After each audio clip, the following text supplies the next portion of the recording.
Bueno, bienvenidos a Conversaciones Académicas. Mi nombre es James Andrés Pérez Montoya. Este programa es un espacio de reflexión y divulgación cuyo objetivo es fomentar el pensar crítico. Está dirigido tanto a público especializado como a personas interesadas en diversos temas. Filosofía, ciencia, ética, política, derecho, etcétera, con invitados que han pensado el mundo en alguna de sus facetas. Se resalta el compromiso intelectual de los invitados y se hace más visible su labor académica, y yo creo también que nos sirve como inspiración para las generaciones que se preocupan por pensar nuestra relación con el mundo. En esta ocasión tendremos al profesor Carlos Emilio García Duque. Bienvenido, profesor Carlos Emilio, ¿cómo ha estado? Muy bien, James, muchas gracias. Bueno, voy a hacer la presentación del profesor Carlos Emilio. El profesor Carlos Emilio hizo su pregrado en Filosofía y Letras, hizo un trabajo del año 76 al año 1980.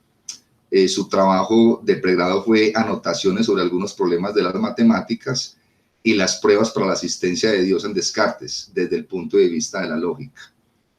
Tiene una maestría también en la Universidad Nacional de Colombia en Filosofía, donde trabajó a Karl Popper y Feyerabend, dos actitudes hacia el problema de la ciencia.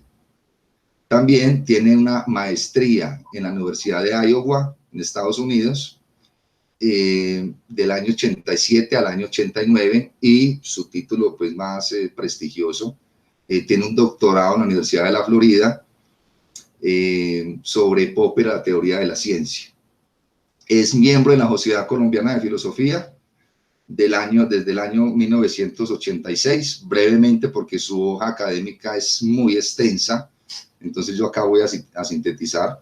Actualmente es profesor titular del Departamento de Filosofía de la Universidad de Caldas. Formuló el proyecto que permitió la aprobación del programa de la maestría en Filosofía, de cuyas cohortes ha sido profesor. También ha sido representante profesoral ante el Consejo de la Facultad, de la antigua Facultad de Filosofía y Letras, representante profesoral ante el Consejo Académico de 1996 a 1998, y representante de los directivos académicos ante el Consejo Superior 2007 a 2011. Es investigador activo, líder del grupo de investigación Tántalo y editor de la revista. Básicamente, los temas de estudio del doctor Carlos Emilio García se enfocan principalmente en el desarrollo del conocimiento científico, la historia, la epistemología y la filosofía de la ciencia.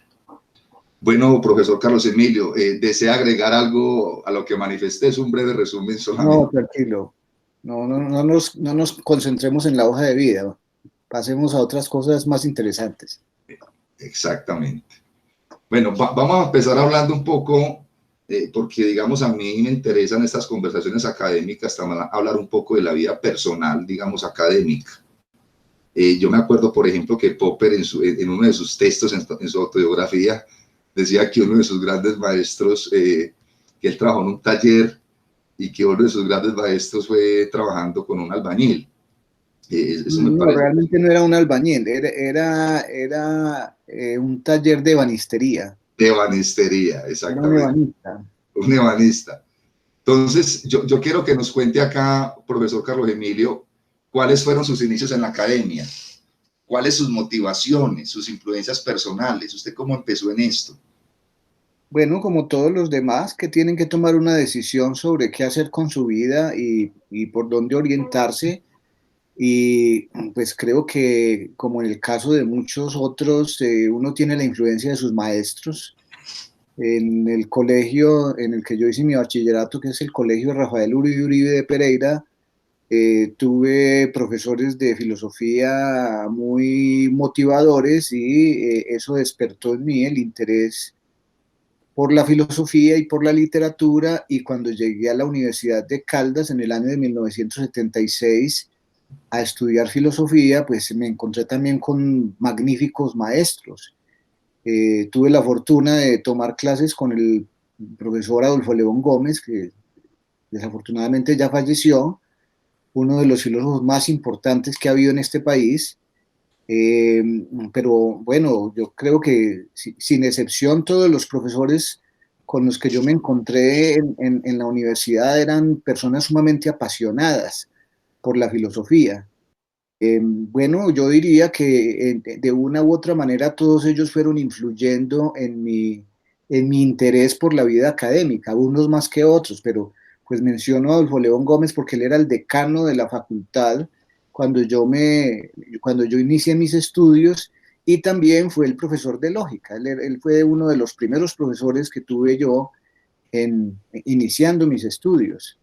Eh, pero había muchos otros. Estaba el profesor Raúl Gutiérrez, que era profesor de filosofía antigua.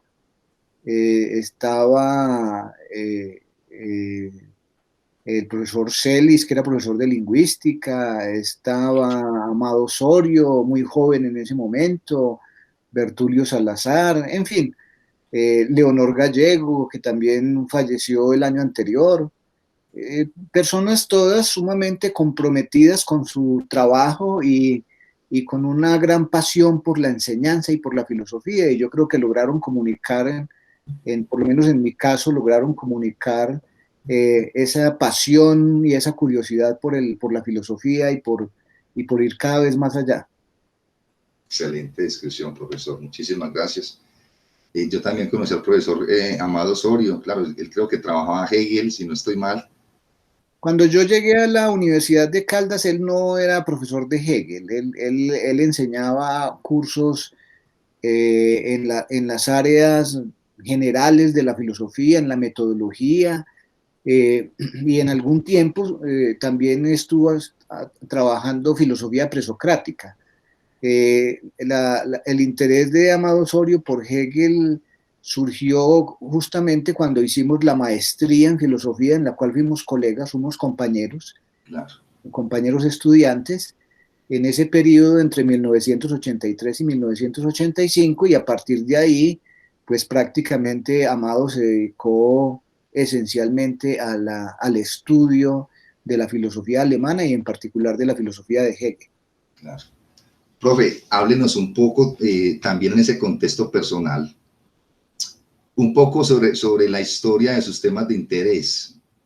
Es decir, usted por qué se enfocó principalmente en la filosofía de la ciencia, en Popper, y también en esa misma pregunta, ¿cómo ha cambiado en su desarrollo personal en las ideas? A ver, el interés mío por la filosofía de la ciencia realmente pasó por una etapa en la cual estuve interesado en la historia de la ciencia. Y esto es algo que yo pues realmente estudié por mi propia cuenta. Esto no se enseñaba en la universidad. Cuando yo salí de la universidad y empecé a hacer mi trabajo como profesor en algunas universidades de la ciudad, me pidieron que orientara asignaturas en el campo de la metodología de la investigación, que en esa época estaba muy de moda. Pero yo realmente no me sentía muy a gusto con la metodología de la investigación de manual, con lo que uno encuentra en los manuales de metodología de la investigación. Yo en algún sentido tenía mucho más interés por los detalles del desarrollo del pensamiento científico que por los detalles de cómo se hace ciencia a través de una eh, serie de reglas finitas. Entonces empecé a leer por mi propia cuenta y me encontré con historiadores de la ciencia como Benjamin Farrington, Alexandre Coiré, Robert Blanchet y otros.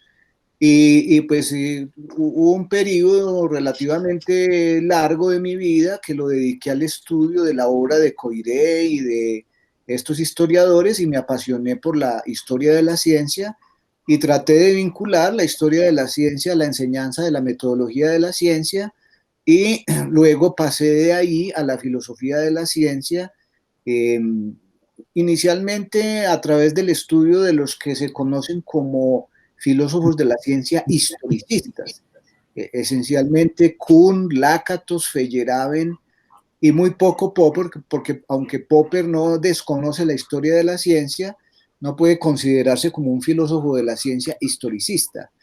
Entonces, De hecho, también inicié la lectura de la obra de Kuhn, no por donde todo el mundo comienza, que es por la estructura de las revoluciones científicas, sino por una obra que se llama La Revolución Copernicana, que es un trabajo sumamente detallado y bastante erudito en el que Kuhn traza la historia de la astronomía desde la antigüedad clásica hasta la Revolución Copernicana.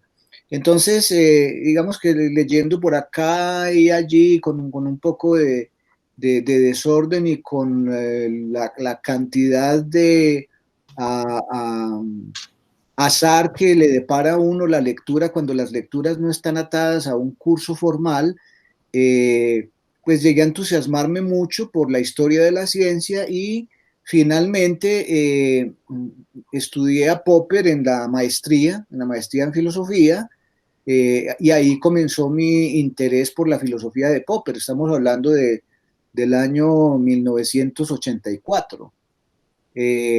Así que, pues, como lo digo yo, en muchos escenarios ya son casi, bueno, más de 30 años seguidos, estamos hablando de 36 años dedicados al estudio de la obra de Popper. Claro, profe. No, excelente respuesta. Esto nota que, digamos, su campo de acción es prácticamente lo que yo les decía ahorita, filosofía de la ciencia, historia de la ciencia también, pero más el lado de la filosofía de la ciencia, no tanto la historiografía de la ciencia, ¿cierto, profe?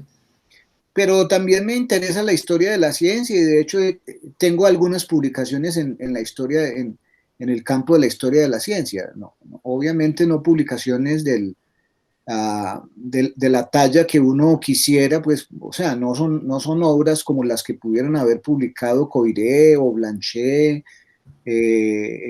u otros especialistas en historia de la ciencia, pero sí he publicado varios artículos y tengo también un libro que está dedicado fundamentalmente a la historia de la ciencia. Gracias, profe. Vamos a entrarnos en esta siguiente parte de esta conversación. Esto es como una mezcla entre conversación y entrevista, pero donde usted tiene la palabra principal, nuestro invitado, que es usted, profesor Carlos Emilio. Bueno, esta pregunta a usted, yo creo que, estoy casi seguro que esta pregunta a usted es unas preguntas motivadoras en su pensar. ¿Cómo define usted el pensamiento crítico? Yo sé que es una pregunta genérica, muy general, pero usted es un profesor que ha trabajado muchísimo este tema. ¿Cómo nos podría sintetizar un poco cómo entiende el pensamiento crítico? Bueno, el pensamiento crítico es el pensamiento que parte del supuesto de que uno puede estar equivocado y que la mayor parte del tiempo tal vez, como es mi propia hipótesis al respecto, estamos equivocados con respecto a las cosas que creemos saber, pero que si unimos esfuerzos entre nosotros y pasamos las ideas o nuestras ideas a través del tamiz de la discusión crítica, de la discusión abierta, racional y crítica, pues podemos hacer algún tipo de progreso. El elemento fundamental de la crítica, en el sentido en que yo la entiendo, que es un sentido obviamente derivado de la obra de Popper y de sus planteamientos sobre el racionalismo crítico, es exactamente la suposición de que todo punto de vista puede ser controvertido, no importa qué tan sólidamente fundado parezca ese punto de vista, no importa el prestigio del autor de ese punto de vista, no importa cuán convincente nos parezca ese punto de vista o cuán firmemente aceptado se encuentre en la tradición o en la literatura, ese punto de vista es susceptible de ser revisado, de ser criticado, de ser examinado críticamente, y cuando hacemos ese examen crítico, cuando hacemos ese análisis crítico, los puntos de vista que antes nos parecían sumamente sólidos e inatacables empiezan a revelar sus debilidades y aprendemos justamente cuando logramos descubrir las debilidades que tienen esos puntos de vista. La crítica, pues, es una palabra muy comúnmente usada en la educación universitaria. Eh, Primero porque todas las universidades colombianas e inclusive las extranjeras afirman que quieren desarrollar en sus estudiantes la capacidad de análisis y pensamiento crítico, y lo otro, pues porque se supone que esa es la característica fundamental que nos distingue a nosotros de otros seres en este planeta, y es la capacidad de revisar críticamente nuestras ideas. Pero una cosa es lo que se dice y otra cosa es lo que se puede lograr. Y ya que usted me hace esta pregunta, pues quiero decirles que vivimos en una época en la cual la crítica realmente es escasa. Y basta mirar uno los periódicos, los editoriales, para no mencionar un campo que me parece todavía más preocupante, que es el campo de las redes sociales. Lo que uno encuentra en las redes sociales es la repetición acrítica de cosas completamente absurdas, de creencias completamente falsas, de noticias falsas, de planteamientos que no tienen ningún asidero en la racionalidad, que no tienen la más mínima posibilidad de superar un análisis crítico, por elemental que ese análisis sea. Entonces, lo que yo veo es que a través de la historia nos ha faltado siempre capacidad crítica, pero ahora, en este momento que estamos viviendo, en pleno siglo XXI, esta deficiencia es todavía más notoria. Buena pregunta, muy buena pregunta. Y la respuesta que usted nos da, excelente. Yo quisiera preguntarle, relacionada con esa pregunta, yo sé que esto de pronto para los que no conocen mucho de filosofía va a ser difícil entenderla un poco, pero la idea también es que muchas personas que escuchen esta conversación pues se inclinen a estudiar. La escuela de Frankfurt también se considera crítica, es decir, yo he leído a Horkheimer y también dicen que son críticos. ¿Qué diferencia, cierto? Entonces uno podría pensar, ¿qué diferencia habría como entre esta posición de la escuela de Frankfurt y la posición, digamos, más del corte de la filosofía de la ciencia de Karl Popper? ¿Ambas son críticas en el mismo sentido o estoy haciendo mal la pregunta? No, la pregunta está bien y es una pregunta oportuna. Lo que pasa es que hay que distinguir entre lo que se conoce con el nombre de escuela crítica en filosofía, o la palabra crítica en filosofía está relacionada no solamente con Adorno y Horkheimer y la escuela de Frankfurt, sino también con el propio Kant. Kant escribió una crítica de la razón pura, y cuando se habla de filosofía crítica se piensa también en la filosofía de Kant. Pero una cosa es la filosofía crítica de Kant, otra cosa es la teoría crítica de la sociedad de la escuela de Frankfurt, y otra muy distinta, el racionalismo crítico de Popper. La filosofía crítica de Kant intenta resolver unos problemas que están relacionados esencialmente con la epistemología. Kant estaba preocupado por el desafío de Hume al empirismo, y en alguna medida intentó ver cómo era posible fundamentar nuestro conocimiento del mundo exterior a través de los tremendos logros de la ciencia de Newton. Así que la crítica de la razón pura, como su nombre lo indica, es un esfuerzo por tratar de relacionar adecuadamente la razón y la experiencia. Y la solución de Kant, que todos conocemos, pues es un esfuerzo interesante por tratar de conciliar los componentes a priori y a posteriori del conocimiento. Así que el pensamiento crítico en Kant pues debe entenderse en el sentido tradicional que tiene la palabra crítica en griego. En el caso de la teoría crítica de la sociedad, que se vincula a la escuela de Frankfurt, el objetivo es completamente distinto. Ahí hay una crítica, ciertamente, pero es una crítica de naturaleza política. Cuando los partidarios de la escuela de Frankfurt nos recomiendan la teoría crítica de la sociedad, tienen una preocupación fundamental en mente, y es la preocupación de la alienación del hombre en la sociedad contemporánea, y de cómo la filosofía puede ser una herramienta para superar ese tipo de alienación. La crítica, repito, es una crítica de naturaleza política, entonces hay que examinar críticamente las teorías políticas y las teorías sociológicas, y a través de las herramientas metodológicas propuestas por la Escuela de Frankfurt, de los métodos histórico-hermenéuticos y críticos sociales, intentar resolver el problema y hacer una ciencia social comprometida con digamos, con unos anhelos de la sociedad, con el anhelo de una sociedad más justa, con el anhelo de una vida más incluyente, con el anhelo de una mejor distribución de la riqueza, con el anhelo de una democratización del conocimiento, en fin, con una serie de reivindicaciones que podríamos considerar esencialmente como reivindicaciones de naturaleza política. El racionalismo crítico es muy distinto.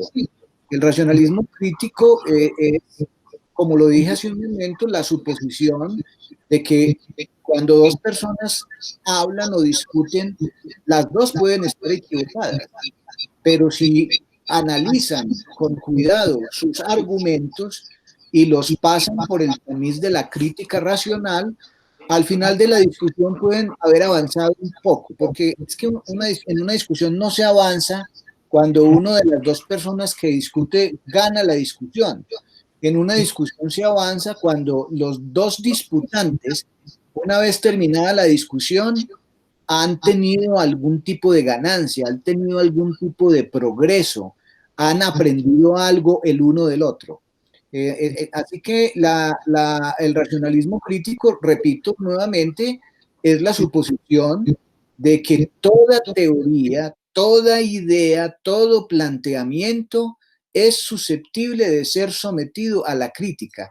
Y en ese sentido, poco o nada tiene que ver con la crítica en el sentido de Kant o la crítica en el sentido de la Escuela de Frankfurt. Así que sí es muy importante hacer esa distinción. Muchas gracias, profesor Carlos Emilio.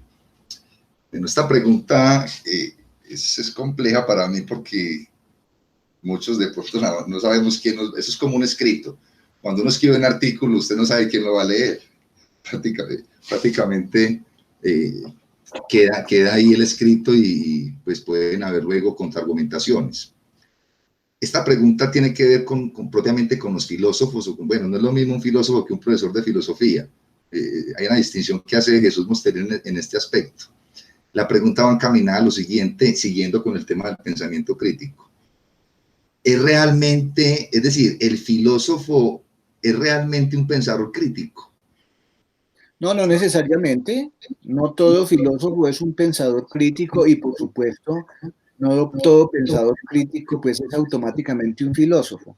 Mire, yo nunca había escuchado ese planteamiento de Mosterín que usted acaba de hacer, pero realmente no estoy muy convencido de la distinción.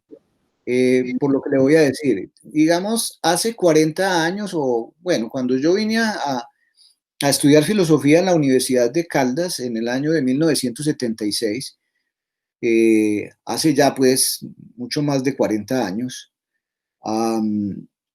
el nivel de la filosofía en el país era realmente bastante deficiente. Entonces yo pienso que en un periodo como ese es lícita esa distinción entre el filósofo y el profesor de filosofía.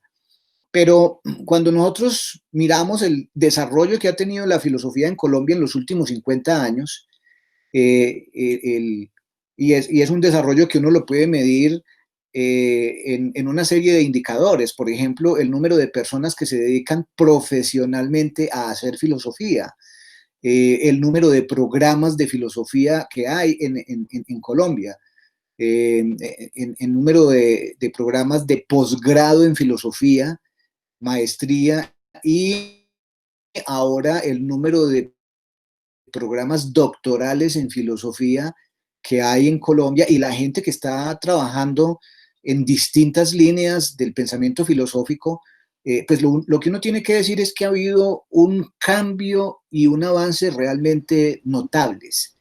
Yo pues me terminé de educar en Norteamérica, donde en Norteamérica es, a ver, se lo voy a poner de esta manera. Cuando yo estudié filosofía en la Universidad de Caldas, a los profesores nuestros les parecía muy oportuno hacer la distinción que usted le atribuye a Mosterini, la distinción entre el estudioso de la filosofía, el que enseña la filosofía y el filósofo.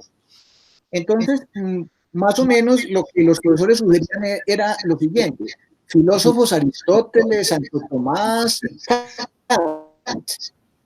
Los demás son apasionados por la filosofía.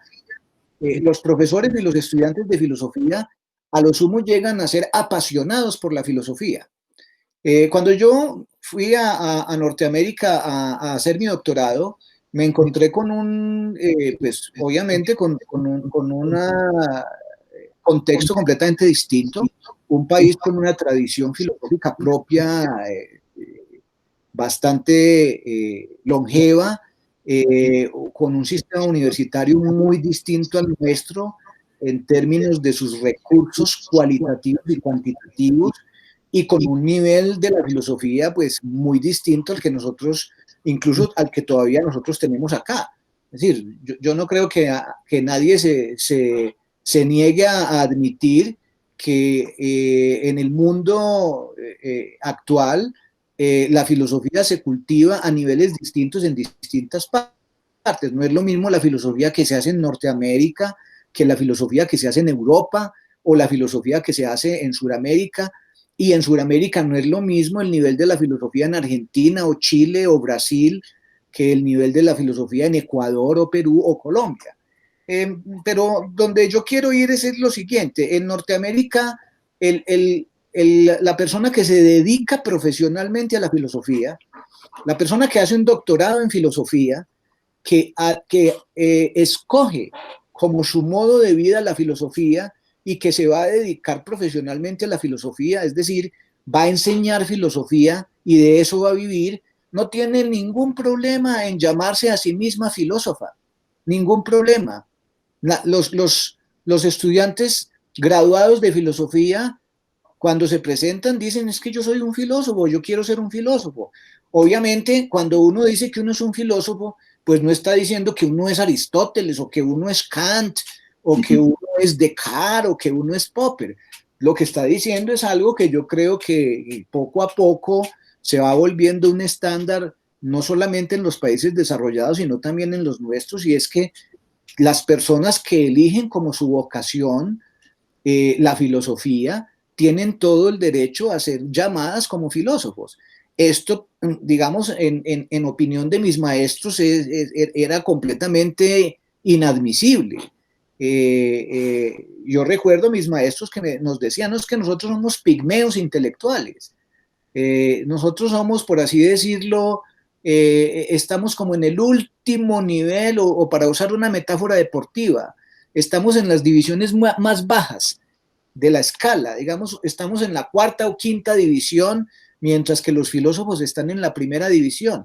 Y yo pues participé de esa idea también durante mucho tiempo, nunca me presenté a mí mismo como filósofo, sino como profesor de filosofía, y ahora ya después de los años, cuando ya realmente pues esto no me afecta ni me preocupa, yo creo que no, yo creo que tenemos que pasar al nivel en que se asume la profesión del filósofo en los países desarrollados, y entender que una persona que hace un pregrado en filosofía, luego una maestría y hace un doctorado, y que su vocación es dedicarle la vida a la academia y a la filosofía profesionalmente, tiene todo el derecho de llamarse un filósofo.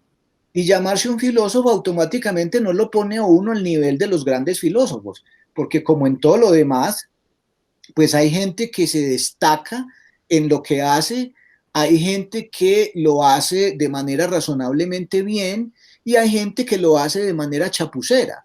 En todas las profesiones hay unas personas que son, digamos, aquellos que exceden los estándares, los que lo hacen de una manera impresionantemente bien. Hay otros que lo hacen de manera aceptable para los estándares y hay otros que lo hacen de manera mediocre. Entonces, yo creo que reservar el apelativo de filósofos únicamente para aquellos que lo hacen de la mejor manera posible no está bien, siempre y cuando se lo demos a aquellos que lo hacen de manera responsable. Porque yo sí creo que hay ciertas condiciones del trabajo filosófico que si uno quiere ser llamado filósofo, tiene que respetar.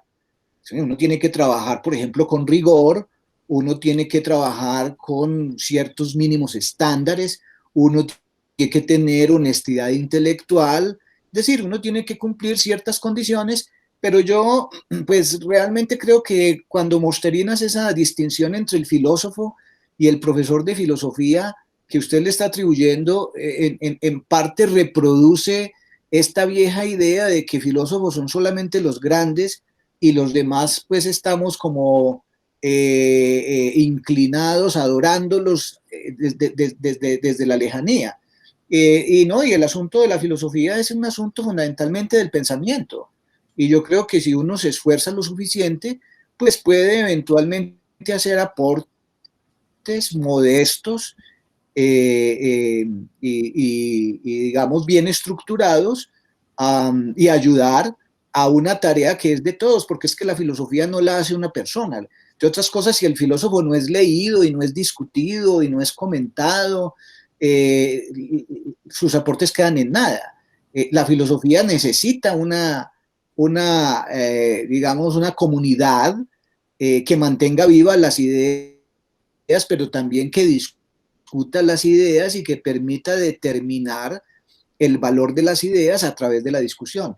Entonces, en ese sentido, James, pues yo hace ya algunos años que abandoné ese temor de considerarme y de presentarme como filósofo. No, yo soy un filósofo. Es decir, soy un filósofo no porque tenga una filosofía propia como Aristóteles o Kant o Descartes, sino porque yo me dedico profesionalmente a la filosofía. Eso es lo que yo hago.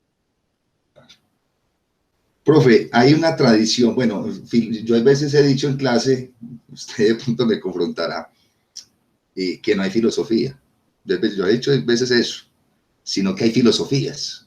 Es decir, hay diferentes tendencias dentro de algo grande que llamamos filosofía. Hay filosofía de la ciencia, filosofía política, filosofía del lenguaje, etc.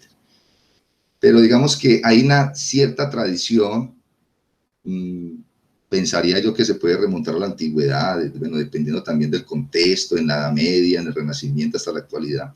Hay una tradición de diferentes cortes filosóficos que le da, digamos, que le da poco mérito a la razón. ¿Qué opina de esta tradición de la filosofía?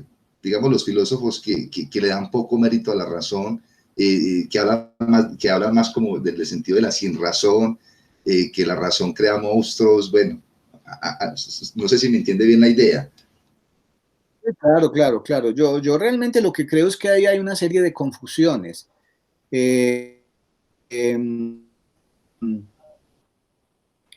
digamos, las filosofías que se presentan a sí mismas como filosofías irracionalistas o filosofías que atacan la ciencia moderna o atacan la lógica o atacan Exacto. la razón moderna o le achacan a la razón o la racionalidad la culpa de todos los males que afectan a la sociedad.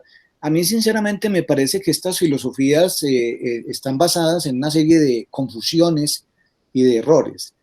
Pero empecemos primero por su observación inicial. Pues yo creo que tiene sentido decir que no hay una filosofía, sino muchas. Es decir, en el sentido en que en la filosofía no solamente hay tradiciones filosóficas, sino también hay enfoques, corrientes, y si uno mira la filosofía contemporánea, pues hay una gran cantidad de divisiones y subdivisiones y todos los días aparecen cosas nuevas en filosofía, todos los días aparecen proyectos filosóficos nuevos y distintos que examinan problemas que uno no se hubiera imaginado antes, que eran problemas legítimos o problemas que se pudiesen examinar con cierta esperanza de éxito con métodos filosóficos. Entonces yo creo que es justa la apreciación de que hay distintas filosofías. Yo digo algo similar, pero me concentro en un planteamiento distinto. Lo que yo suelo compartir con mis estudiantes es la tesis de que en filosofía todo es controversial. Inclusive yo esta tesis pues la llevo un poco más lejos y lo que hago es desarrollarla bajo la hipótesis de que las ideas realmente interesantes en filosofía suelen ser las ideas controversiales. Entonces, la gente no discute sobre los hechos de la historia de la filosofía, así como la gente no discute, bueno, sí discute, pero las discusiones no son tan ricas ni tan profundas sobre los hechos de la historia. Pues la gente puede discutir sobre si estuvo bien o no que hubieran arrojado la bomba atómica sobre Hiroshima y luego la bomba atómica sobre Nagasaki y cuáles eran realmente las motivaciones que tenía quien dio la orden. No me refiero a ese tipo de discusiones, me refiero a que cuando un hecho histórico está establecido como un hecho histórico, uno no discute sobre el hecho histórico. En filosofía pasa lo mismo, no discutimos sobre la época en la que vivió Kant, ni cuáles fueron sus obras fundamentales, ni cuál fue la historia de su itinerario intelectual en la universidad o de su vida personal. Sobre eso no discutimos y eso, filosóficamente hablando, no tiene mayor mérito. Lo que yo defiendo es la tesis de que las ideas filosóficas realmente interesantes siempre son controversiales. Y una particularidad de la filosofía es precisamente el hecho de que en filosofía nadie puede decir la última palabra. No hay una tesis filosófica, por sólida que sea, por bien desarrollada que uno pueda decir que es, con excepción o con eliminación de todas las tesis competidoras, es esa la tesis. Porque las teorías filosóficas son muy distintas a las teorías de otra naturaleza. Digamos, en el caso de las teorías científicas, quizá uno pueda elegir entre teorías rivales y haya, digamos, lo que se denomina a veces experimentos cruciales que nos permitan elegir una teoría en lugar de otra. Pero en filosofía no. Las ideas filosóficas, repito, si son interesantes, siempre van a ser controversiales. Lo que no significa, en el caso de la pregunta que usted me está haciendo, que no se pueda ofrecer una crítica articulada sobre las filosofías que defienden, o más bien, que atacan la racionalidad y que atacan la tradición racional y la tradición filosófica occidental, y que entonces a cambio proponen filosofías no eurocéntricas, no europeizantes, decoloniales y una gran cantidad pues de términos nuevos que van apareciendo en la literatura. Lo que yo digo es que esas filosofías están basadas en una serie de confusiones, en una serie de errores, en una serie de omisiones, en una serie de dificultades para identificar realmente cuál es el propósito que tiene una empresa de naturaleza filosófica. Por ejemplo, criticar la ciencia moderna como suele criticarse, diciendo, por ejemplo, que la ciencia moderna no entregó lo que había prometido, yo creo que está fuera de foco. Por supuesto que la ciencia moderna entregó lo que prometió. O sea, la vida actual, la vida que nosotros llevamos es inconcebible sin la ayuda de la ciencia moderna. Una discusión muy distinta es la discusión de si eso es bueno o malo, porque es que, digamos que ahí es donde salen las confusiones. Que gracias a la ciencia moderna nosotros nos hayamos podido asentar mejor en el planeta y como consecuencia de nuestro asentamiento en el planeta hayamos depredado más el planeta y estemos acabando con la vida natural, es una consecuencia no de la ciencia, sino de nosotros. Entonces no es un problema de la ciencia. Entonces, digamos, la gente que hace el vínculo entre la ciencia moderna y digamos las consecuencias negativas de la ciencia moderna identificadas, por ejemplo, en la contaminación ambiental, en la destrucción del planeta, en el hecho de que tenemos sistemas políticos y económicos que son inadecuados para la supervivencia de los más débiles, o que son excluyentes, o que tienen consecuencias indeseables. Esas no son consecuencias que le podamos atribuir a la ciencia. Esas son consecuencias que le tenemos que atribuir a nosotros como hombres, a nuestra incapacidad de moderar nuestros propios deseos, a nuestra incapacidad de ponerle límites a ciertas pasiones que tenemos los seres humanos, como por ejemplo la pasión por atesorar. Si no le ponemos límites a la pasión por atesorar, es obvio que nos vamos a convertir en depredadores del medio ambiente y que no vamos a pensar en las generaciones que vienen, que es lo que ordinariamente ocurre.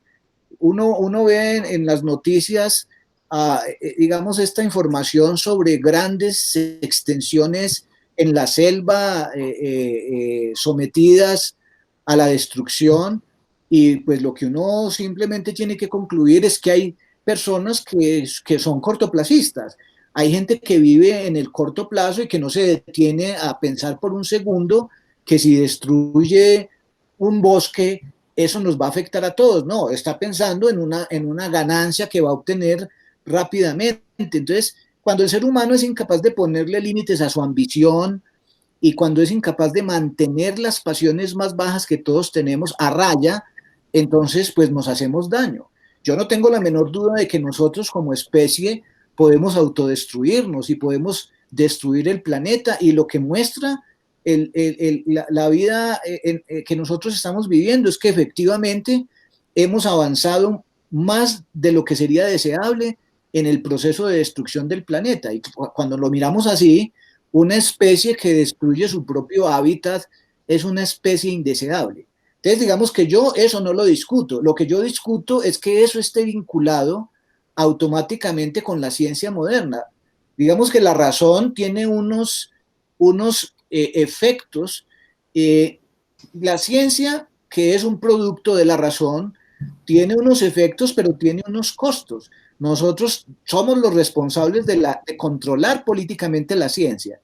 En esto yo creo que Feyerabend tenía razón, en el sentido de reclamar un control político más eficaz sobre la tarea de los científicos. Pero controlar políticamente la tarea de los científicos no equivale a rechazar la ciencia, y tampoco equivale a culpar la ciencia de los males que aquejan el planeta actualmente. Los males no son el resultado de la ciencia, son el resultado de nuestros actos, y son dos cosas completamente distintas. Entonces, a mí se me hace que la incapacidad de distinguir entre proyectos que son completamente distintos y que van por vías distintas desemboca en este tipo de confusiones. Usted me hace esta pregunta y a mí se me vienen en mente colegas muy queridos, entre otras cosas, digamos, personas con las que me unen vínculos de amistad muy estrechos, y que han terminado cultivando, digamos, filosofías en las cuales, sin mayor argumentación, se repite una letanía de acusaciones contra la ciencia moderna, que son las que caracterizan el llamado pensamiento posmoderno. Y yo digo, hombre, yo estoy de acuerdo con muchas cosas. Yo estoy de acuerdo con que podemos destruir nuestro planeta. Yo estoy de acuerdo con que vivimos en sistemas económicos y políticos que fomentan el consumo excesivamente. Yo estoy de acuerdo en que podemos vivir con menos, podemos vivir en sociedades más igualitarias, pero que eso sea el resultado de la ciencia moderna, no, yo creo que ahí sí estamos en orillas completamente distintas. Yo creo que estamos buscando, como se dice en el argot popular, el ahogado río arriba. El responsable de la destrucción de nuestro planeta somos nosotros mismos, los hombres, porque las cosas no se hacen solas, pero la culpable no es la ciencia. La ciencia, digamos que es una herramienta, y la herramienta puede ser usada bien o mal. Uno puede usar una herramienta para hacer el bien o la puede usar para hacer el mal. Una jeringa se puede usar si la llenamos de una vacuna contra una enfermedad para salvar una vida, pero si la llenamos de aire y le aplicamos una inyección de aire en una persona, la matamos. Entonces, la culpa no es de la jeringa, ¿sí? La culpa es de la persona que toma unas decisiones. eh, a veces actuamos de manera irracional, eso sí hay que reconocerlo. Yo pues llevo muchos años insistiendo en que si bien somos animales racionales, no somos eh, sujetos racionales todo el tiempo. No No, todos nuestros actos están guiados por la racionalidad. Si todos nuestros actos estuvieran guiados por la racionalidad, viviríamos en un mundo mucho mejor, pero claro, tal vez más aburrido. Entonces, como nosotros no podemos deshacernos de las pasiones, como tenemos tanto un componente racional como un componente pasional en la estructura de nuestra identidad, pues tenemos que aprender a dosificar adecuadamente ambas cosas y dejar que la razón haga su tarea, no para vivir en un mundo aburrido, sino para tratar de vivir en un mundo que sea mejor para más personas. eso lo puedo sintetizar, bueno, muy, muy corto, el problema no es la ciencia, sino el uso de la ciencia. Y usted me Sí, hizo acordar, y usted me hizo acordar de esa tesis tan famosa de Hume, que eso ha sido citado pues miles de veces, yo creo millones de veces. La razón es y debe ser esclava de las pasiones. sí, sí, Este trabajo en uno de sus artículos. claro que sí. Profe, esta pregunta, bueno, creo que vamos bien con todo lo que nos ha dicho. Yo quiero que me entienda el contexto de esta pregunta. En Colombia, y no sé, yo creo que en muchos países del mundo,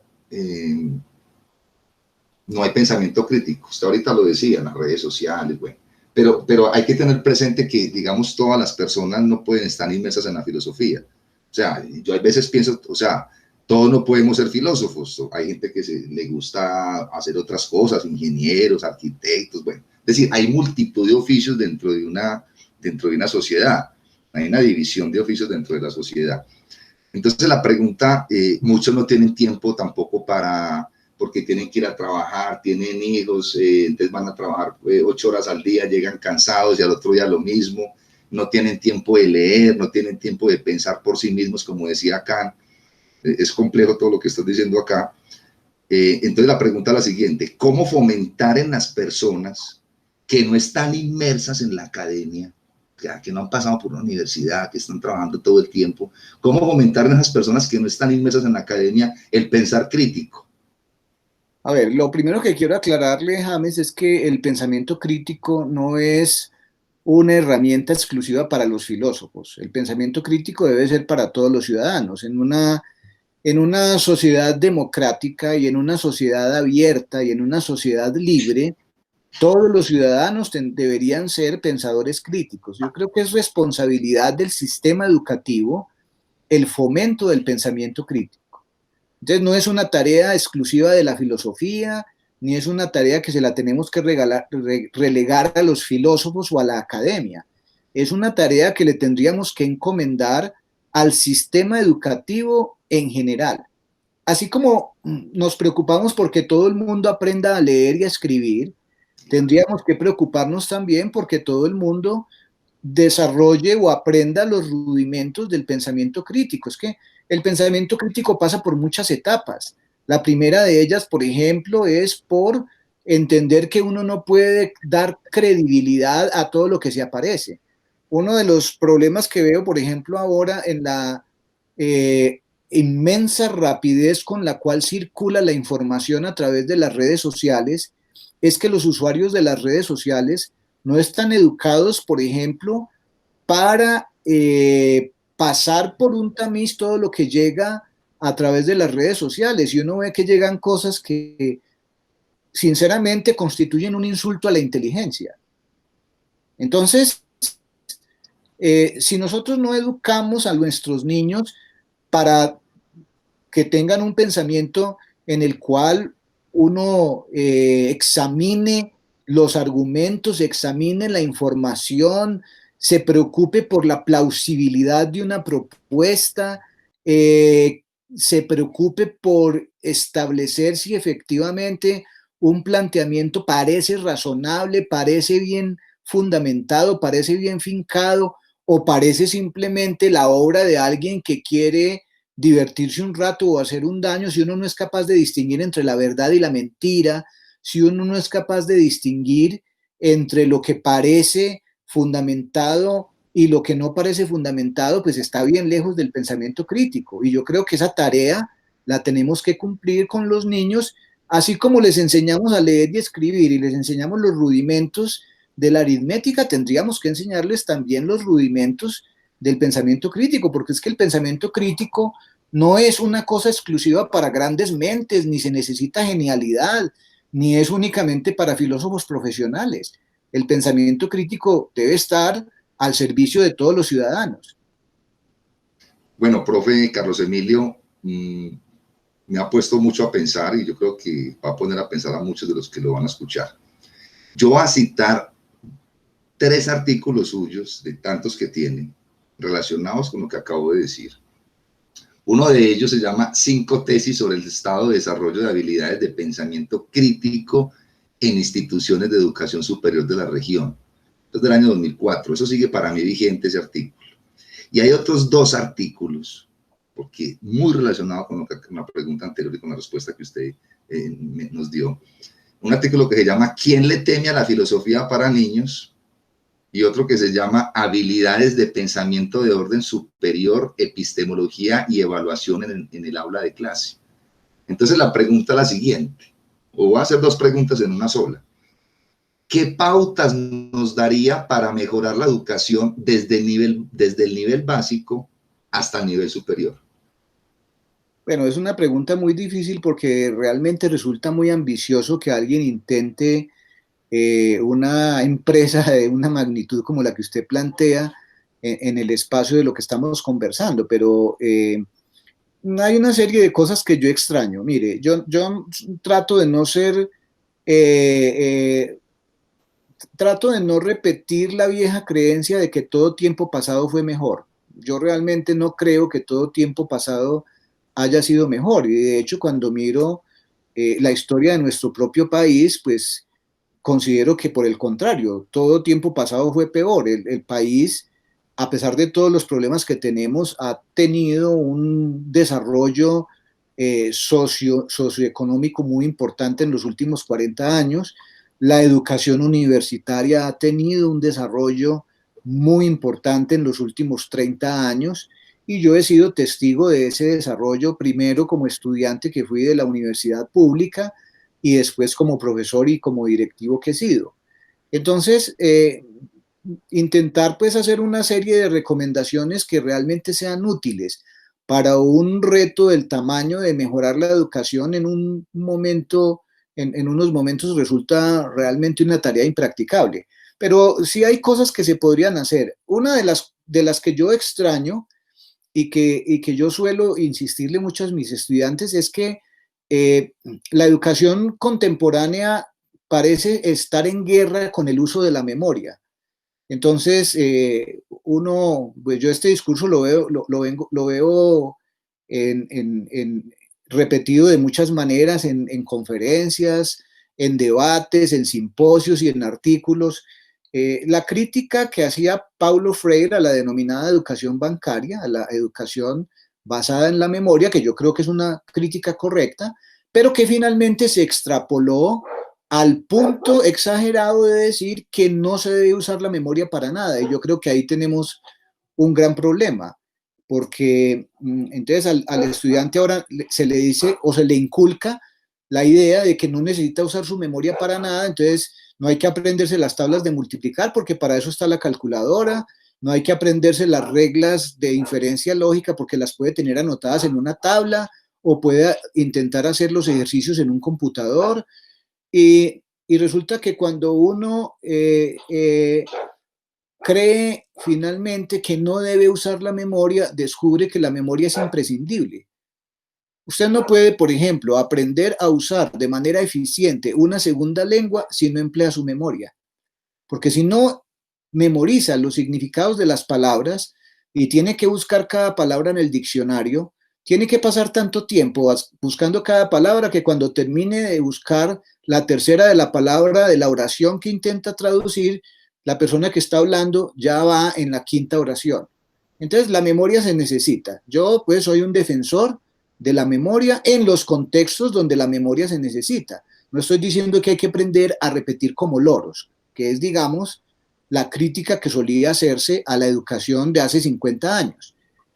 En la educación de hace 50 años, aprender era aprender a recitar. Entonces uno se aprendía la lección de memoria y recitaba la lección de memoria y eso era aprender. No, obvio que no estoy hablando de la memoria en ese sentido que técnicamente se llama la memoria literal, verbatim. La memoria que yo reclamo es la memoria de ciertos conceptos que uno tiene que tener en la memoria, porque si no los tiene en la memoria no los puede usar eficazmente.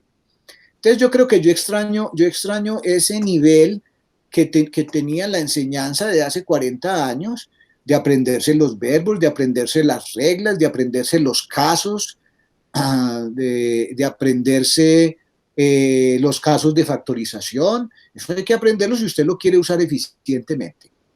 Claro. Lo segundo es que obviamente ahora disponemos de muchos recursos que se pueden aprovechar creativamente. Por ejemplo, prácticamente todo estudiante hoy en día tiene un celular. Entonces, está bien el celular si lo sabemos usar adecuadamente. Si usamos el celular para buscar información, me parece bien, pero luego tenemos que dejar el celular a un lado y pasar al nivel del análisis y al nivel de la discusión. O sea, no basta con que la información circule y que la información se reproduzca y que la información se reproduzca de manera exponencial de un usuario a otros 1000 y que luego nos contemos a ver a cuántas personas le han llegado. Eso no tiene ningún valor. Las ideas buenas no suelen ser muy numerosas. Las ideas buenas son escasas. Y yo creo que esa es la razón por la cual Feyerabend solía decir, pensar es un asunto difícil. Pensar bien es un asunto difícil y requiere práctica, requiere trabajo, requiere esfuerzo. Pensar no es lo mismo que tener contenidos en mi mente. La gente suele confundir el hecho de tener la mente ocupada en algo, en imágenes o en recuerdos auditivos o visuales o de cualquier tipo, confundir el hecho de tener contenidos en su mente con el hecho de pensar. No, pensar es una actividad y como todas las actividades, tiene que aprenderse a hacer correctamente. Entonces, yo creo que debe haber un reto que es el reto de formar buenos pensadores, formar pensadores críticos. Usted mencionó ese artículo mío de las 5 tesis y yo en ese artículo, una de las tesis que defiendo es la tesis de que eso necesita herramientas y la herramienta sin duda alguna es la lógica.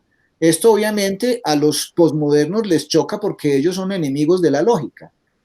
Lo curioso es que intentan convencernos mediante argumentos de que la lógica no es buena y la lógica es esencialmente el arte de la argumentación. Entonces, pues ahí ya vemos que hay una inconsistencia, hay un poco de auto refutación de la misma tesis posmoderna.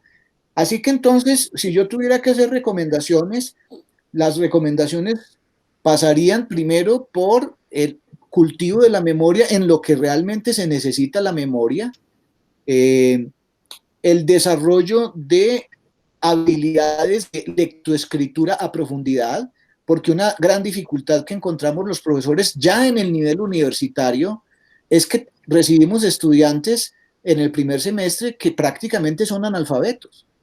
O sea, se supone que saben leer y que saben escribir, pero realmente leen y no son capaces de decodificar el sentido de lo leído y cuando uno los pone a escribir se desempeñan muy pobremente. Entonces, otro aspecto que hay que reforzar es la lectoescritura a un nivel adecuado de profundidad y, por supuesto, el tratar de formar mejores pensadores, lo que pasa por el desarrollo del pensamiento crítico.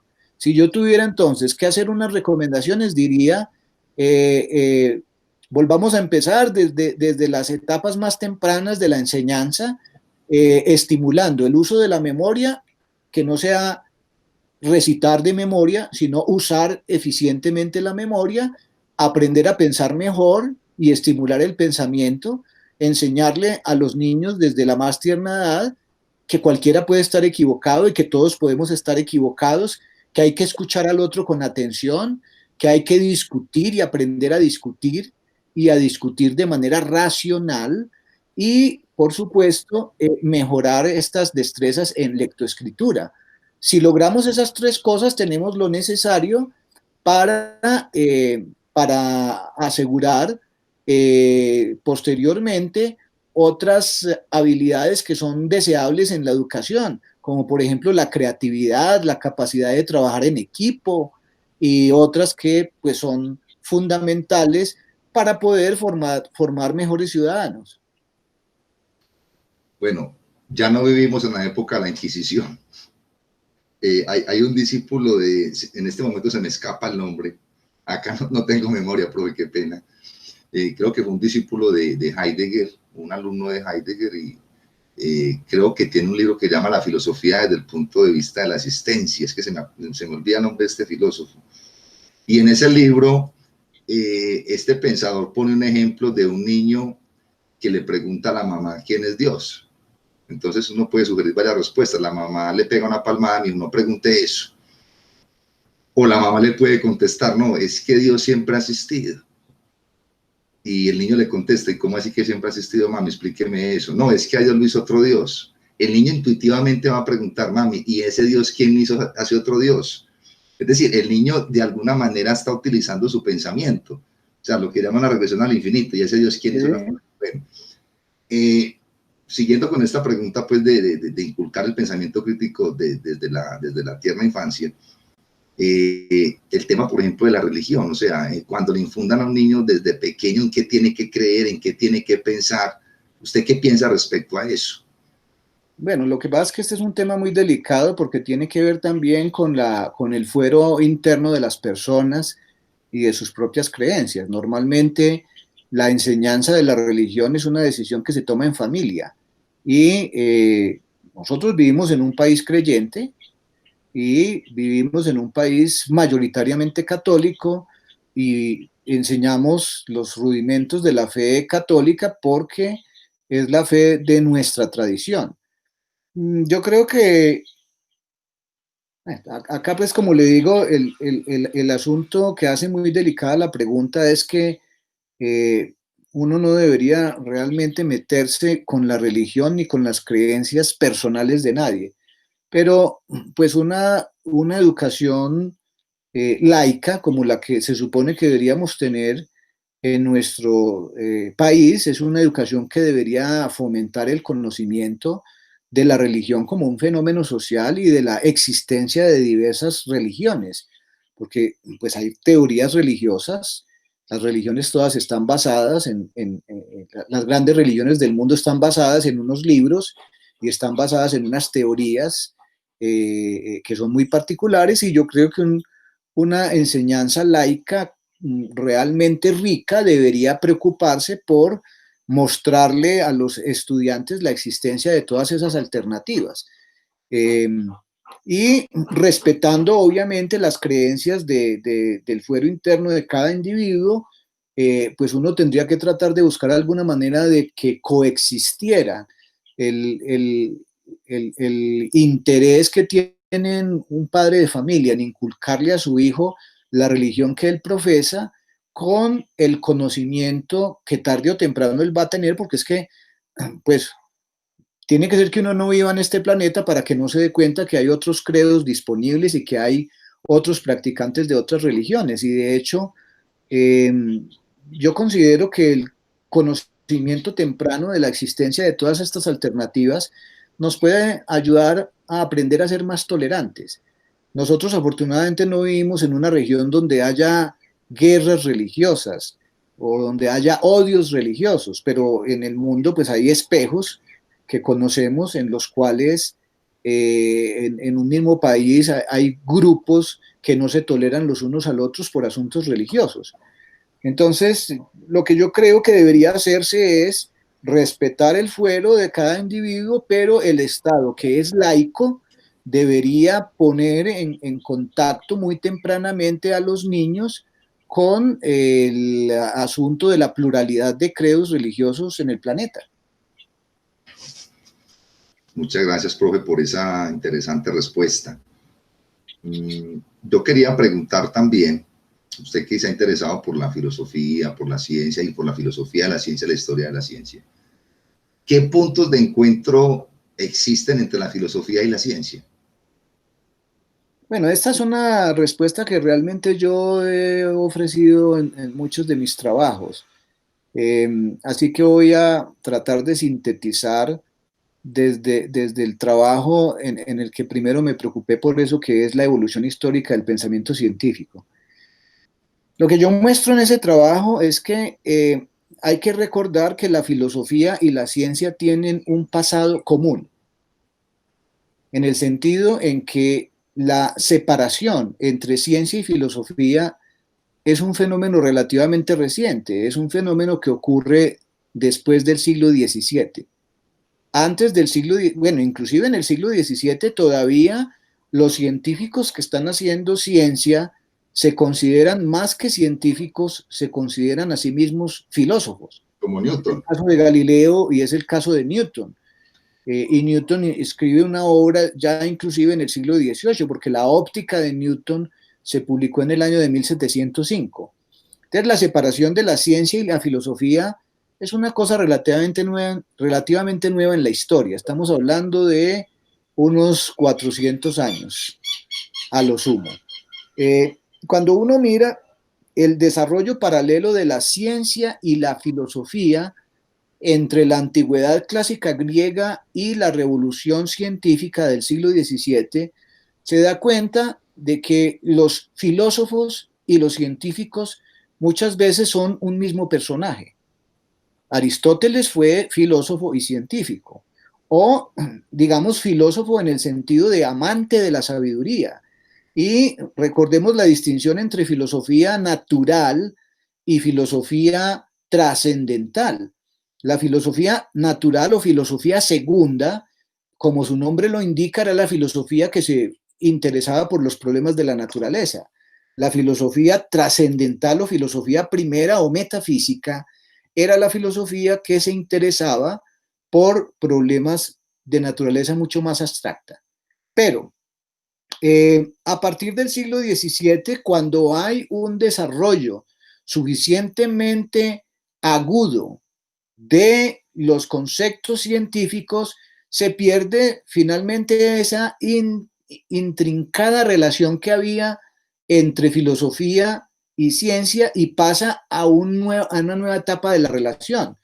Porque lo que yo escribí en esa oportunidad es que la diferencia entre la filosofía de la ciencia que podrían haber hecho los filósofos de la antigüedad y la filosofía de la ciencia que se hace actualmente es que la filosofía de la ciencia que hacían los filósofos de la antigüedad estaba sintetizada en el trabajo de una sola persona, mientras la filosofía de la ciencia que se hace actualmente está separada. Hay una especie de separación del trabajo. Los filósofos de la ciencia no necesariamente son científicos, sino personas que aprenden a pensar filosóficamente en los problemas de la ciencia y que se ocupan de problemas que están, por así decirlo, en los límites entre la ciencia y la filosofía. Aquí digamos que tenemos que entender que los problemas de la ciencia son de una naturaleza muy específica, mientras los problemas filosóficos son de una naturaleza completamente distinta. Un problema científico es el problema de encontrar una vacuna eficaz contra el COVID. Y en este momento hay más de 25 proyectos en el mundo tratando de resolver ese problema, unos más adelante que otros. De hecho, ya se ha anunciado que Rusia en menos de 2 días va a empezar a distribuir una vacuna contra el COVID. En Norteamérica hay gente que tiene dudas acerca de la eficacia de esa vacuna, que piensa que el proceso de elaboración de esa vacuna fue demasiado rápido o que las pruebas no se hicieron con la lentitud y el cuidado que debieron hacerse. Un problema filosófico es el problema de cómo debemos distribuir esa vacuna. Es un problema de filosofía y es un problema de filosofía política. Debemos luchar para que esa vacuna sea de acceso para todas en el planeta. Debemos luchar para que esa vacuna esté al acceso de los más pobres, que pueda ser aplicada a los ciudadanos de los países más pobres. ¿Quién debe pagar por esa vacuna? Deben pagar los gobiernos, deben pagar las empresas privadas. Esas son preguntas de naturaleza política y de naturaleza filosófica. ¿Eh? Y la pregunta o la decisión de por dónde comenzamos a vacunar, que en este país ya está tomada, por ejemplo, el presidente esta semana salió en televisión y dijo que inicialmente se iban a vacunar los trabajadores de la salud, las personas que tuvieran comorbilidades y las personas que están en el rango etario del mayor riesgo.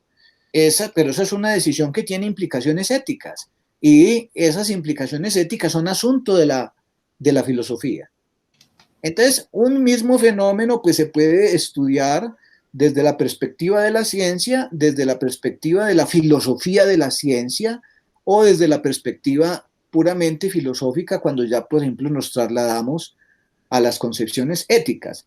Así que, en síntesis, los vínculos entre la filosofía y la ciencia son vínculos ancestrales, son vínculos que provienen de la historia misma de la filosofía y su relación es algo que no ha desaparecido ni pienso yo que vaya a desaparecer en el futuro.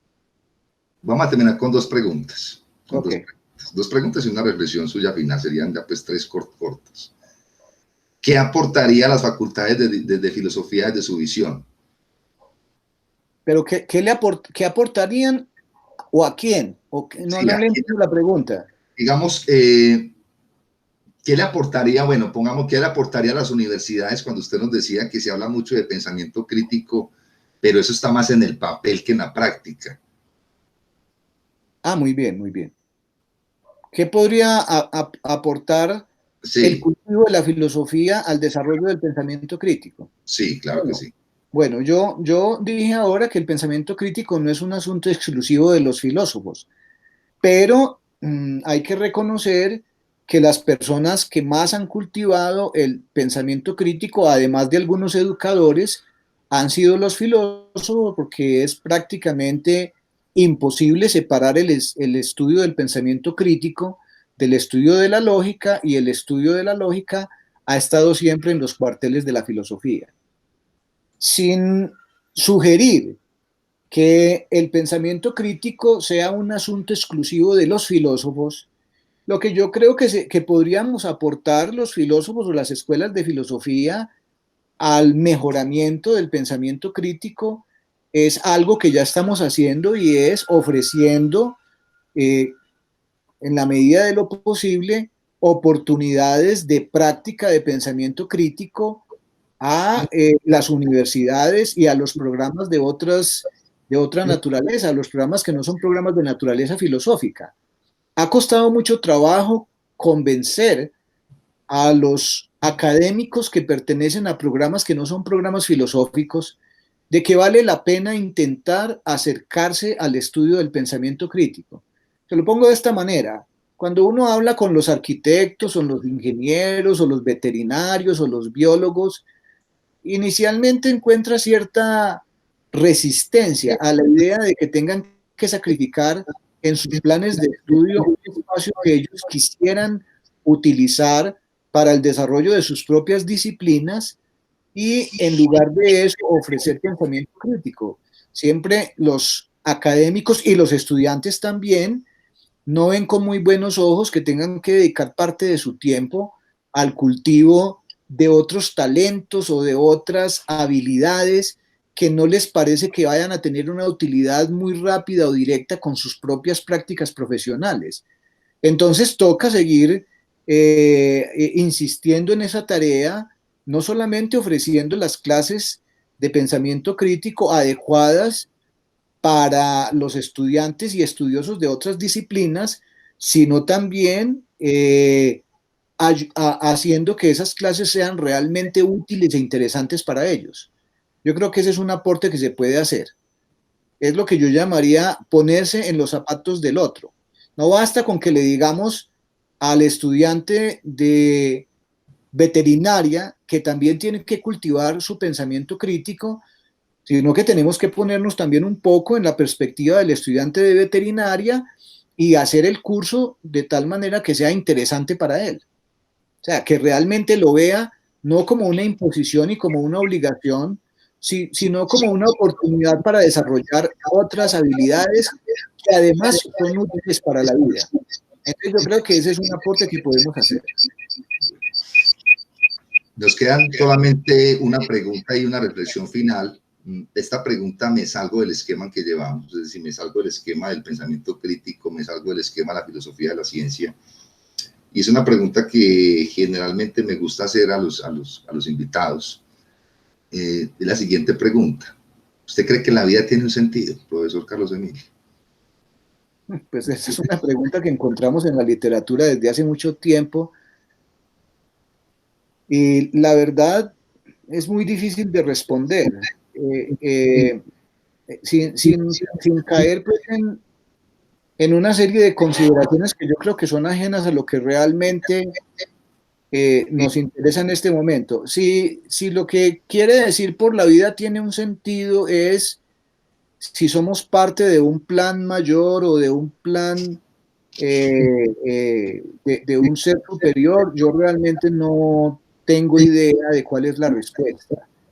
Una vez que uno está en la vida, como ser humano, una vez que uno hace irrupción en el mundo de la vida, yo creo que uno está en la obligación de darle sentido a la vida. A ver, me explico. La vida es una experiencia profundamente personal. Aunque nos parece que la vida es, muchas personas consideran que la vida es un fenómeno colectivo, porque no imaginan su vida en ausencia de la vida de otras personas o en ausencia de la vida de sus amigos o de sus seres queridos. Pero en última instancia yo considero que la vida es una experiencia profundamente personal. Y en ese sentido, tan pronto uno es consciente de su irrupción en lo que llamamos la vida, creo que adquiere uno la obligación con uno mismo de darle sentido a su propia vida. Así que el sentido de la vida yo lo interpreto en el sentido de mi propia vida. Y el sentido de mi vida en gran medida está bajo mi responsabilidad. El sentido de mi vida depende de mis actos y de mis decisiones. Depende de la manera como yo me conduzco en la vida. Depende de la manera como yo me relaciono con los demás. Depende de la manera como yo me relaciono con otros. Depende de una lucha que tenemos que librar continua y permanentemente los seres humanos para ser mejores seres humanos. Uno no se vuelve un buen ser humano de la noche a la mañana. Hay que estar luchando todos los días para poder ser un mejor ser humano, porque la vida nos confronta a diario con tantas situaciones que nos llevan a veces a tomar decisiones que luego cuando uno las reflexiona sobre ellas, descubre que pudo haber tomado una decisión mejor, que pudo uno haber hecho el bien a alguien, que pudo, por ejemplo, uno haberle ayudado a un desconocido. Así que mi respuesta sería que el sentido de la vida depende de mis propios propósitos en la vida, de mis propios intereses y de mis propios compromisos. Y en última instancia, de lo que yo hago. Muy bella reflexión, profesor. Es una pregunta que generalmente me gusta hacer a los invitados. Ya termino con esto último. Quiero que sea libre esta última, lo que vaya a decir que sea completamente libre. Una reflexión final sobre algo que hayamos hablado o que no hayamos hablado. Alguna reflexión sobre algo que nos quiera decir ya en este último punto de la conversación. No, yo creo que quisiera retomar esta última reflexión que teníamos, porque a la gente le cuesta mucho trabajo entender que cada uno tiene que vivir su propia vida. Me refiero a lo siguiente, James, todos nosotros tenemos nuestro círculo familiar y nuestro círculo de amigos. Y lo que uno observa es que gran parte de los desacuerdos entre las personas y gran parte de los conflictos entre las personas, entre miembros de la familia y también inclusive entre amigos, provienen del hecho de que algunas personas quieren imponer sobre otras personas las decisiones que deberían tomar. Entonces, para decirlo metafóricamente, los padres quieren vivir la vida de sus hijos. Entonces quieren escogerle a los hijos la carrera que deben estudiar, o quieren escogerle a los hijos los amigos, o quieren escogerle a los hijos las personas de quienes se deben enamorar. Y quiero que me entiendan acá los que nos escuchen. No estoy diciendo que uno no deba aconsejar. No estoy diciendo que uno, por ejemplo, a un hijo adolescente no deba hacerle ver que ciertas relaciones no son convenientes. Lo que estoy diciendo es que uno no puede pretender vivir la vida ajena. La vida de cada individuo solo la puede vivir cada individuo. Y como dice un refrán cultural nuestro muy conocido, nadie escarmienta por mano ajena. Entonces a la gente hay que dejarla que tome sus propias decisiones y que se equivoque. El sentido de esta reflexión es que ser buena persona es una lucha constante. No es que yo soy buena persona, digamos que cuando uno lo describen, la gente dice, no, esta es una persona honorable o esta es una buena persona, y por eso quiere decir que es una persona confiable, que no es un delincuente, que se le puede entregar algo para que lo guarde y cosas por el estilo. Pero cuando se es buena persona para los demás y para uno mismo. Y yo creo que los criterios internos con los cuales uno se juzga a sí mismo, con los cuales uno juzga a sus actos, tienen que ser mucho más fuertes que los criterios externos con los que juzgan los demás. Entonces, por eso, cuando yo decía que hay una lucha diaria por tratar de ser cada vez un mejor ser humano, lo que quería decir es que no es fácil. No es fácil porque, como usted mismo lo dijo hace un rato, somos esclavos de nuestras pasiones. Y nosotros tenemos pasiones que son positivas y pasiones que son negativas. Tenemos pasiones negativas como el odio, la avaricia, la envidia, la desconfianza, digamos, la falta de empatía, la falta de interés por los demás. Pero también podemos contrarrestar esas emociones negativas por otras positivas como el respeto profundo por la vida de los demás y el intentar hacer algo positivo por las personas con las que nosotros nos relacionamos. Así que, en gran medida, yo creo que una enseñanza para todos nosotros es tratar siempre de hacer algo bueno por los demás. Aquí estamos terminando ya conversaciones académicas. Debo también decir que aunque esto es una conversación, también de alguna manera es una confesión intelectual suya y una confesión también de su vida personal. Usted fue mi profesor, yo lo respeto y lo admiro como persona, aprendí mucho de usted y pues la idea es que esto lo van a ver muchas personas en las redes sociales, va a quedar a la posteridad como queda un libro. Esa última reflexión bellísima que la comparto. Nosotros somos animales, el ser humano es un animal que tiene una lucha constante entre la razón y sus propias pasiones interiores. Yo le agradezco mucho, profesor Carlos Emilio, por esta conversación. Yo sé que está cansado, pero creo que sacar un tiempo para esto fue para mí muy importante y para los que nos van a escuchar. Muchísimas gracias, profe, por todo y espero que nos volvamos a encontrar en el camino. Muchas gracias a usted, James, por la invitación y bueno, espero que esto sea útil, que inspire de pronto a alguien que la escuche, que le genere una idea, que le genere una curiosidad Yo creo que el rol del filósofo no es